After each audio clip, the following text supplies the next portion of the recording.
귀에 쏙 취파.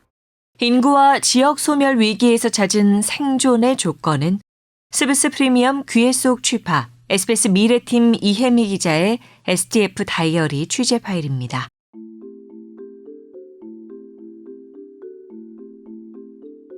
분열과 소멸의 시대, 인류 생존의 위기에 직면한 지금, 지속 가능한 생존을 위해 우리는 어떠한 전략을 모색해야 할까?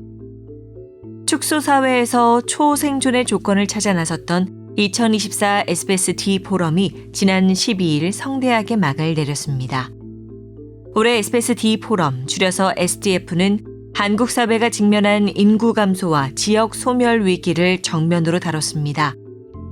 여기에 더해 청년, 기업, 기후의 관점에서 우리 사회를 심도 깊게 들여다봤습니다. STF 구성원들의 진심을 가득 담은 강연을 700명 넘는 참가자분들이 늦은 오후까지 서울 동대문 디자인 플라자 객석을 가득 채우며 경청해 주셨습니다. 올해 포럼의 핵심만 요약해 소개해 드리려고 합니다. STF 2024 에필로그 1편, 오늘은 첫 번째 순서로 STF 2024를 빛내준 국내외 연사들의 강연 내용을 모았습니다. 올해의 기조연사 데이비드 콜먼 옥스퍼드 대학교 인구학 명예교수와 마스다 히로야 일본 인구전략회의 부의장은 한 발 앞서 들여다본 인구와 지역에 대한 통찰을 전해줬습니다. 콜먼 옥스퍼드대 인구학 명예교수는 지금과 같은 낮은 출산율이 이어진다면 한국은 2750년쯤 소멸할 수 있다면서 한국의 심각한 저출생의 원인으로 압축적 근대화 현상을 지목했습니다. 콜먼 교수는 노동시간 단축, 고용 안정성 강화, 남녀 임금 격차 해소와 함께 한국 사회에서 결혼과 가족에 대한 전통적 가치관의 변화, 즉 문화 자체의 변화가 필요하다고 제언했습니다. 마스다 히로야 일본 인구전략회의 부의장은 한국과 일본이 공통으로 겪는 문제로 수도권 집중 현상을 지적했고, 일본의 새로운 인구 비전인 2100년까지 인구 8천만 명 유지를 소개하며 인구 문제는 정파를 초월한 합의와 함께 장기적인 관점에서 접근해야 한다고 강조했습니다. 인구 감소와 지역 소멸에 관한 고민은 이어진 발표들에서 보다 심도 깊게 논의됐습니다. 먼저 서울대 국가미래전략원과 서울대 인구정책연구센터는 SBS와의 공동 연구를 통해 축소사회 한국이 매력적인 국가로 번영하기 위해 필요한 5가지 조건을 제언했습니다. 연구팀은 한국의 중심을 두고 전 세계 7개 권역으로 글로벌 생산 및 물류 네트워크를 구축하는 다중 허브 전략, 해외 우수 인재 유치를 위한 컨트롤타워 마련을 골자로 한 글로벌 인재 공급 시스템 구축, 전체 고용의 80%를 차지하는 중소기업을 위한 정부 차원의 미래 대응 전략 수립, 외국인 근로자의 자유로운 이직을 보장하는 노동 허가제 도입, 외국인 근로자의 가족들을 위한 다각적인 정주 지원 시스템 마련을 제안하면서 과거의 프레임에서 벗어나 능동적이고 창의적인 대응이 필요하다고 조언했습니다. 연구팀의 5가지 제언에 대해 정부 측을 대표해 무대에 오른 주형환 저출산 고령사회위원회 부위원장은 외국 인력 정책에 대한 정부 정책의 방향성을 설명했습니다. 주형환 저출산 고령사회위원회 부위원장은 현재 저숙련 위주의 외국 인력 정책을 고숙련 전문 인력과 중숙련 인력으로 대체하고 내국인 인력 부족이 예상되는 간병 및 돌봄 분야에서 인력을 집중적으로 유치하겠다고 밝혔습니다. 동시에 우수인재의 정주를 유도하는 방향으로 정책을 전환하겠다면서 해외 인재가 쉽게 들어올 수 있도록 비자, 영주권 등의 제도적 제한을 대폭 완화하고 공공임대주택 지원과 같은 정주 여건을 크게 개선하겠다고 화답했습니다. 그러면서 특히 다양성에 기반한 새로운 한국인의 정체성에 대한 공감대를 형성해 사회 통합을 추진하겠다고 덧붙였습니다. 김선태 충주시청 유튜브 전문관과 김유솔 전라남도 완도 용암마을 이장, 이큰별 SBS 제작본부 PD는 실제 경험을 토대로 지역에 대한 현실적인 고민과 살아있는 이야기를 가감없이 들려줬습니다. 지역사회의 청년 인구 유출을 막고 유입을 장려할 수 있는 해법은 무엇일지, 매력적인 지역을 만드는 조건에 대하여 20대 청년인 김유솔 이장은 지역 청년에 대한 지원이 특산품 연계에만 묶이지 않도록 진입장벽을 낮춰야 한다고 조언했습니다. 유튜버 충주맨으로 유명한 김선태 전문관과 SBS 팔도주무관을 연출한 이큰별 PD는 지역에서 근무하는 공무원들의 열악한 처우를 언급하면서 최저임금 수준인 지방 공무원의 처우 개선과 현장 중심의 예산 배정이 시급하다고 강조했습니다. 오후 들어서는 분위기를 전환해 새로운 지식 나눔의 장이 펼쳐졌습니다. 화려한 LED 화면을 배경으로 가수 윤하가 오후 세션의 시작을 열었습니다. 올해로 데뷔 20주년을 맞은 윤하는 우리에게 왜 성장해야 하는가라는 질문을 던졌습니다.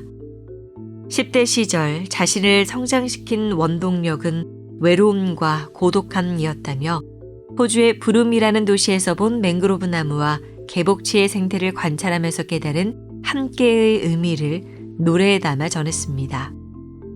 또 다른 문화예술인으로 작곡가 김형석은 아름다운 피아노 연주로 무대를 채우며 K-팝이 세계적 성공을 거둔 이면에 있는 진정성과 대중음악이 지닌 공감의 힘을 강조했습니다. 김형석 작곡가는 AI 시대를 맞아 누구나 예술가가 되는 시대에 음악에 자신만의 철학을 담아내야 한국의 음악 산업이 무한한 생명력을 가지고 확장해 나갈 수 있다고 강조했습니다.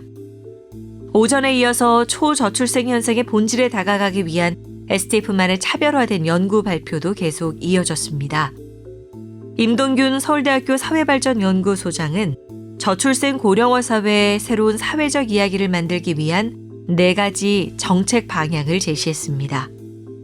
그는 생활 동반자법을 제정해 가족으로 가는 문턱 낮추기, 저출생 정책을 아우르는 통합 플랫폼 구축, 일하는 방식 바꾸기와 합리적인 조직 문화의 조성, 우리 사회를 하나로 이어주는 사회적 가치위원회의 설치를 강력히 제안했습니다. 뒤이어 발표한 김성아 한국보건사회연구원 부연구위원은 한국의 사회경제적 위기를 정면으로 마주한 청년층, 그 가운데에서도 우리 사회가 미처 돌보지 못했던 고립 은둔 청년들의 실태를 전했습니다. 김성아 위원은 고립 은둔 청년들이 재고립되지 않고 다시 사회와 연결되기 위해 구축해야 할 촘촘하고 안전한 연결망의 필요성을 역설했는데, 특히 이 자리에는 7년 동안 은둔해왔던 30대 청년 이준형 씨가 함께 무대에 올라 담담하게 자신의 경험을 고백해 깊은 울림을 주기도 했습니다. 인류의 지속 가능성을 담보하는 필수 조건, 기후변화와 환경에 대한 논의도 펼쳐졌습니다. 고등학교 윤리교과서에도 등장하는 언론인들이 꼽는 세계에서 가장 영향력 있는 현존하는 철학자 피터 싱어 프린스턴대 명예교수가 이 분야 대표 연사로 관객들을 만났습니다. 피터 싱어 교수는 윤리적 시야 확장의 필요성을 주제로 우리의 지구는 더 이상 대체할 곳이 없기에 우리가 가진 모든 가치를 지키기 위해 윤리적 기준을 확장해야 한다고 강조했습니다. 그는 윤리적 원칙이 사람뿐만 아니라 모든 감각을 가진 생명체로까지 확장돼야 한다며 현대 축산 산업이 동물에게 끼치는 고통을 지적해 눈길을 끌었습니다. 같은 파트에서 무대에 오른 배우 김석훈 씨와 정수종 서울대학교 기후테크센터장은 자연 생태계가 균형을 맞추는 데 핵심적인 역할을 하는 꿀벌의 역할에 주목해 인간과 자연이 어떻게 관계 맺기를 해야 할지를 논의했습니다.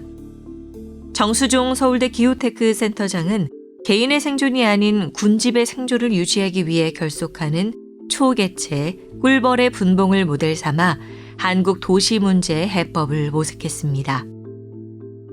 포럼에서는 가장 치열한 생존 경쟁을 벌이는 기업들을 진화의 관점에서 고찰해보는 시간도 마련됐습니다. 장대희 가천대학교 스타트업 칼리지 석좌 교수는 자연은 단순한 생존을 넘어 초생존의 경로로 진입하는 대전환을 만들어냈다면서 초생존의 조건인 진화력을 만들어낸 핵심 요소로 적응적 잠재성, 유연성, 강건성이라는 3가지 모듈적 구조를 제시했습니다. 장대희 교수가 모더레이터로 참여한 후속 대담에서는 최경희 소풍벤처스 파트너, 김경훈 구글 코리아 사장이 기업과 투자자의 관점에서 초생존 기업에 대한 유익한 통찰을 제공하기도 했습니다. 20주년을 맞이한 만큼 SJF는 올해 보다 폭넓은 분야에서 깊이 있고 다양한 분석과 관점을 선보이기 위해 노력했습니다. 우리 사회가 분열과 소멸의 위기를 넘어 더 나은 미래의 방향을 설계하는 데 도움이 되기를 바랍니다. 인터넷에서 SBS D 포럼을 검색하시면 포럼 내용을 다시 보실 수 있습니다. 여기까지 SBS 미래팀 이혜미 기자의 취재 파일, 저는 아나운서 최혜림이었습니다. 스브스 프리미엄 스프 앱을 다운받으시면 유익한 컨텐츠를 더욱 편리하게 만나보실 수 있습니다.